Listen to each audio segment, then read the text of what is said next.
साथ मैं हूं ममता तिवारी। एक बड़ी खबर आ रही है पंजाब के जालंधर से, जहां पर बीएसएफ चौक के पास एक स्कूटर में धमाका होने की खबर है। धमाका इतना जोरदार था कि पूरे स्कूटर के परखच्चे उड़ गए हैं और धमाके की जानकारी मिलते ही पुलिस और फॉरेंसिक टीम घटनास्थल पर पहुंच चुकी है। आपको बता दें, पूरे इलाके को सील करके पुलिस ने जांच तेज कर दी है और पुलिस ने स्कूटर के मालिक को भी हिरासत में ले लिया है।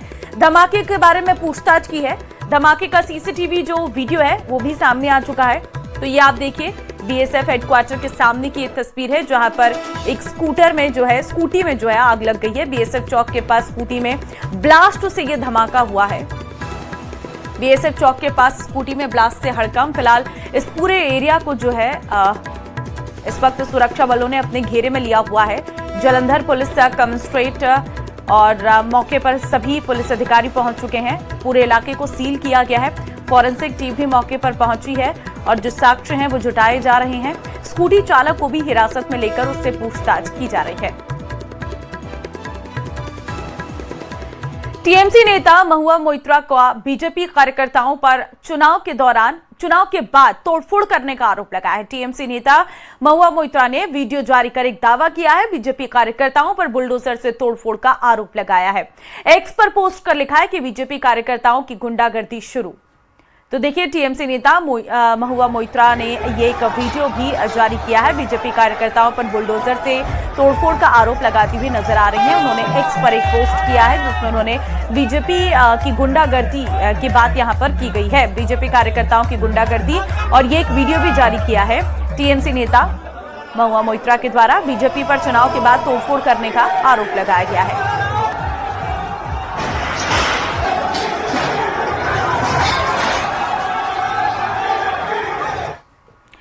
चुनाव के बाद बंगाल में हिंसा पर चुनाव आयोग सख्त है। इलेक्शन कमीशन ने बंगाल के मुख्य सचिव और डीजीपी को निर्देश दिए हैं। हिंसा के खिलाफ जीरो टॉलरेंस की नीति के निर्देश दिए गए हैं। इलेक्शन कमीशन ने सीएपीएफ को भी कार्रवाई के निर्देश दिए गए हैं।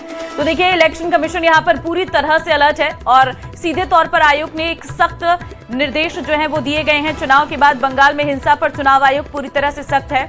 इलेक्शन कमीशन ने बंगाल के मुख्य सचिव और डीजीपी को निर्देश दिए हैं और हिंसा के खिलाफ जीरो टॉलरेंस की नीति अपनाने के लिए कहा गया है।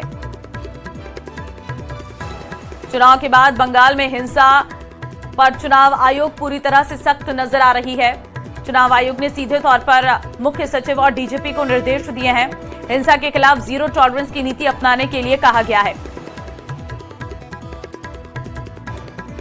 और अब बात बंगाल चुनाव की, जहां एक नया बखेड़ा खड़ा हो गया है। बंगाल के चुनावी नतीजों में बीजेपी जीत गई है और ममता बनर्जी और उनकी पार्टी हार गई है।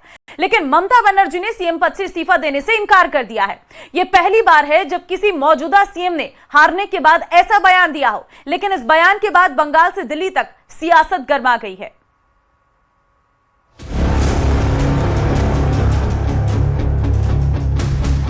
बंगाल में बीजेपी ने कमाल कर दिया।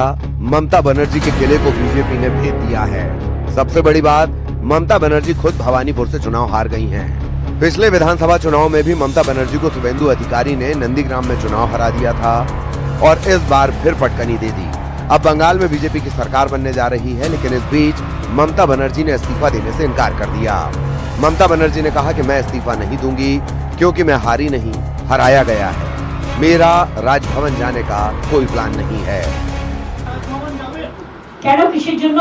আমরা তো হারিনি যে যাব। হারলে আমি যদি শপথ নিতে যেতাম তাহলে আমি রেজিগনেশনটা করতাম। এখন তো question doesn't arise. Mamata Banerjee अपने भतीजे अभिषेक बनर्जी के साथ मीडिया के सामने आई। आरोप लगाया कि हम हारे नहीं हैं, हमसे 100 सीटें लूटी गई हैं। हम बीजेपी से नहीं हारे, हमें हराया गया। पूरे चुनाव में चुनाव आयोग ने विलन का काम किया। ममता बनर्जी ने आरोप लगाया कि बंगाल के विधानसभा चुनाव में उनके साथ नाइंसाफी हुई है। इसके पीछे बीजेपी का हाथ है।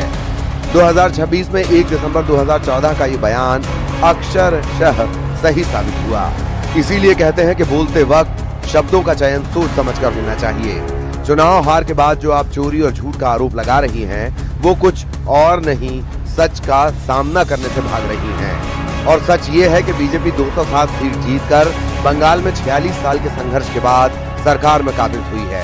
तो ममता जी ने मीडिया के सामने एक छोटा सा सवाल किया। कि अमित शाह कौन है, ऐसा पूछा था।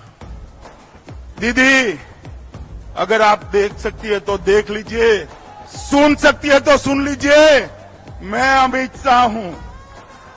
मैं भारतीय जनता पार्टी का एक छोटा सा कार्यकर्ता हूं। मैं अमित शाह हूं और इस बंगाल की भूमि पर से तृणमूल को उखाड़ने के लिए आया हूं, वो आप समझ लीजिए।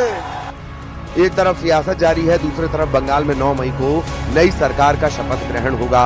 शपथ ग्रहण में पीएम मोदी भी जा सकते हैं। उम्मीद नहीं तो प्रधानमंत्री जी कल घोषणा कर दिया 25 वैशाख 9 में रविंद्रनाथ ठाकुर का जन्मदिन, उसी दिन में ये सरकार शपथ। क्या चोरी और झूठ का नैरेटिव गढ़कर ममता बनर्जी सच से भाग रही हैं? अगर सीधे शब्दों में कहें तो चुनाव आयोग पर लगाए आरोप टीएमसी की हार की हताशा को दिखाता है। Bureau report, news 18।